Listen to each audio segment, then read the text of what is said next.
Hello everyone, मैं मिथुन सिंह स्वागत करता हूं आप सभी का। आशा करता हूं आप सभी बहुत अच्छे होंगे।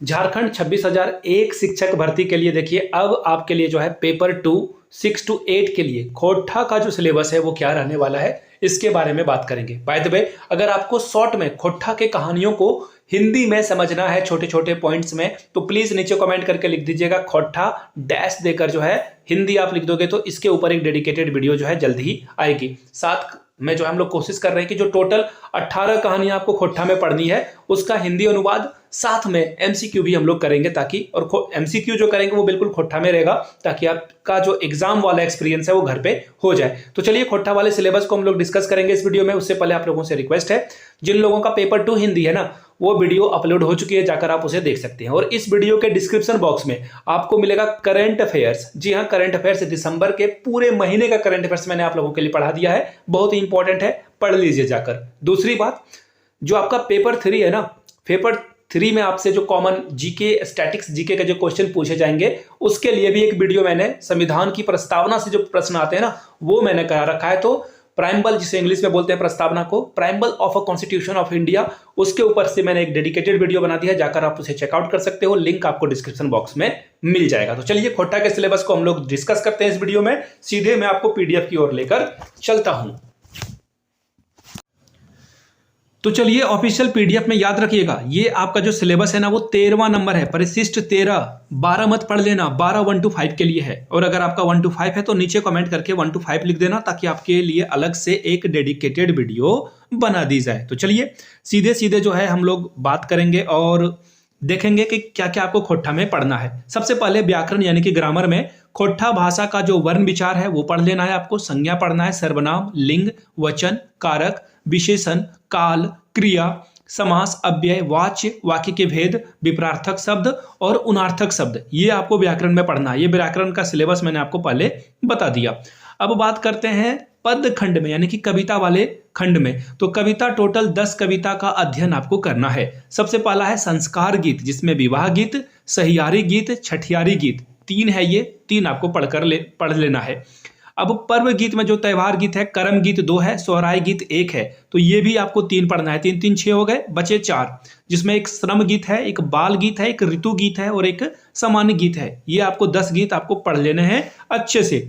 अब देखिए ये जो शिष्ट गीत है ना, ये आपको खोट्ठा भाषा की 10 प्रतिनिधि कविताएं हैं और 10 गीत हैं, ये आपको पढ़ लेना है। अब आगे देखिए कविता की बात करते हैं। तो एक पथिया डोंगल महुआ, ये जो संकलन और संपादक है संतोष कुमार महतो की जो प्रथम 10 कविताएं हैं वो आपको पढ़ना है। देखिए कौन कौन सी कविताएं हैं, एक एक करके हम लोग देखेंगे। अब देखिए यहाँ से जो ख नंबर पाठ है गीत का, उसमें देखिए माइंदर बाजे रे बाजी बासी बाजे रे, ये सुकुमार के द्वारा लिखी गई है, ये पढ़ना है आपको। बोने पकाइल सैया कोयर, कोयर कोयर वो जो कोर होता है ना, वो दिनेश दिनमणि के द्वारा लिखी गई है। और अगला जो है वो है सोहान लागे रे, शांति भारत के द्वारा लिखी गई है। कते सुंदर छोटा नागपुर, दीपक सवाल का ये रचना है, इसे भी पढ़ना है। हमार भारत महान, अंबुज कुमार के द्वारा लिखी गई है, ये पढ़ना है। मिली के रही है यानी कि मिलजुल कर रहना है, एकता का मैसेज है, प्रदीप कुमार दीपक के द्वारा लिखी गई है, ये पढ़ लेना है आपको। सांझे हाइस झींगा फूल, महेंद्र नाथ गोस्वामी की लिखी गई है, ये आपको पढ़ लेना है। आगे देखिए बौन रक्षा जीवन रक्षा, अनीता कुमारी की है, ये आपको पढ़ना है। सेवांतिक बाउंड्री मेला, सुभद्रा कुमारी की ये कविता है, ये आपको पढ़ना है। जय माय जननी, शिवनाथ परमानी की ये कविता है, इसे भी आपको पढ़ना है। अब देखिए कहानी की बात करते हैं। तो खोट्ठा में 10 कहानियां हैं। 7 भाई 1 बहन, धनिक धननी, बूढ़ा बूढ़ी और 7 पीठा, जिसमें कि बूढ़ा और बूढ़ी जो है 7 पीठा खाने को लेकर लड़ाई करते हैं कि कौन 4 खाएगा और कौन 3 पीठा खाएगा। इसको लेकर ये शमशान में जलने के लिए भी तैयार हो जाते हैं और ये कहानी उसी पर है।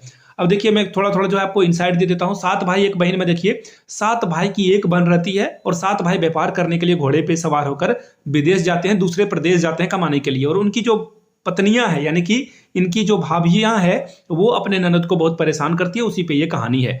धनेक धधैनी, मतलब इसमें देखो एक जो बच्चा होता है वो अपने बूढ़ी दादी के साथ रहता है और फिर उसमें होता क्या है ना कि उसकी दादी जो है उसे पैसा कुछ देती है मेला से कुछ खरीदने के लिए, बिजनेस करने के लिए, तो वो जाकर बंदर खरीद लेता है और फिर बंदर जो है इन लोगों को बहुत धनी बनाता है। राजा की पुत्री से उस लड़के का विवाह होता है और फिर जो है आगे की कहानी है वो आगे आगे बताया जाएगा।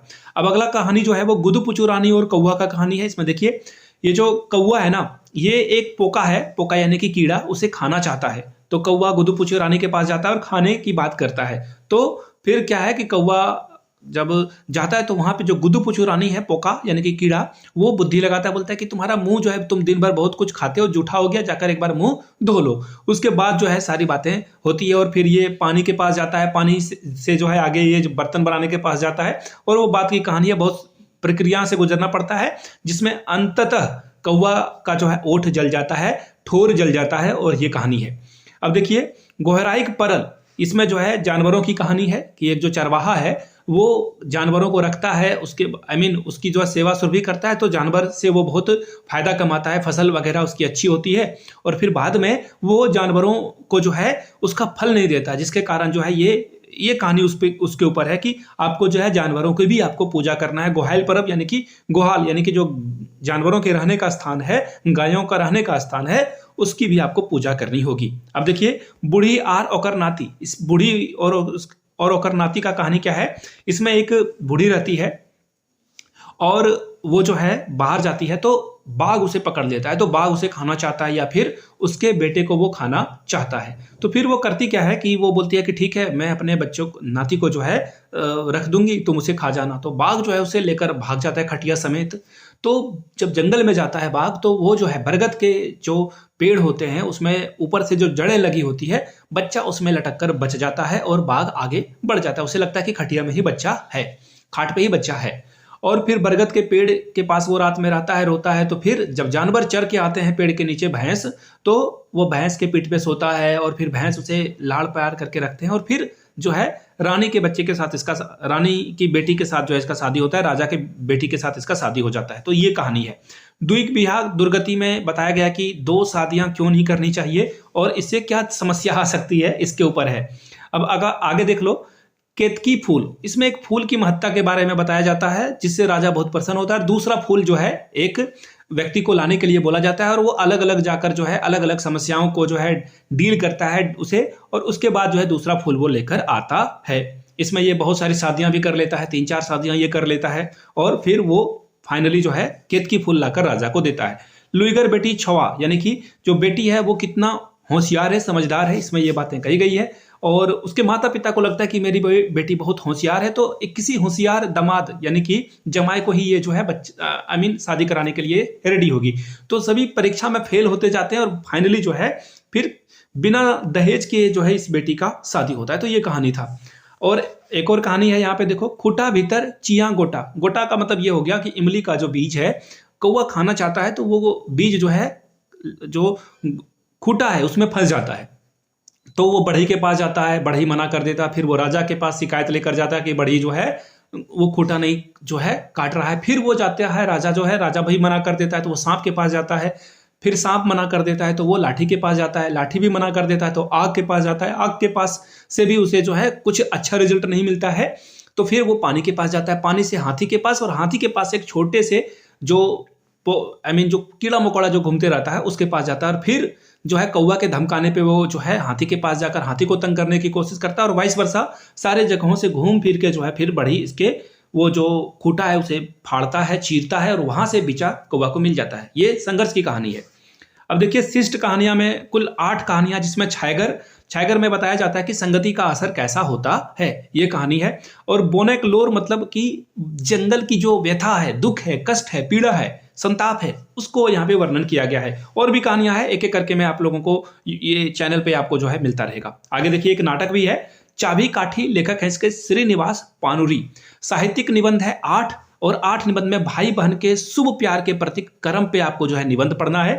फूल कर परब सरहुल आर तकर प्रासंगिकता निबंध है, 2 निबंध आपको पढ़ लेना है।